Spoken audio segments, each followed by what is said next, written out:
If your Xbox Series X is stuck on an update, it can be frustrating.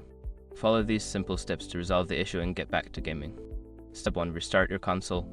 Turn off your Xbox Series X by holding the power button for about 10 seconds until it shuts down. Wait a few moments, then turn it back on to see if the update continues.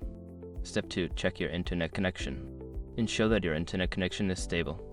You can do this by testing the connection in the settings. If there are issues, try resetting your router or connecting via Ethernet. Step 3. Clear the cache. Power off the console and unplug it from the power source. Wait for at least 10 seconds, then plug it back in and turn it on. This can help clear any temporary data that may be causing the update to hang. Step 4. Update offline. If the update is still stuck, you can try updating offline. Download the offline update file from the Xbox support website onto a USB drive, then follow the instructions to apply the update manually. Step 5. Contact Xbox support. If none of the above steps work, it may be time to reach out to Xbox support. They can provide further assistance and help troubleshoot the issue more deeply.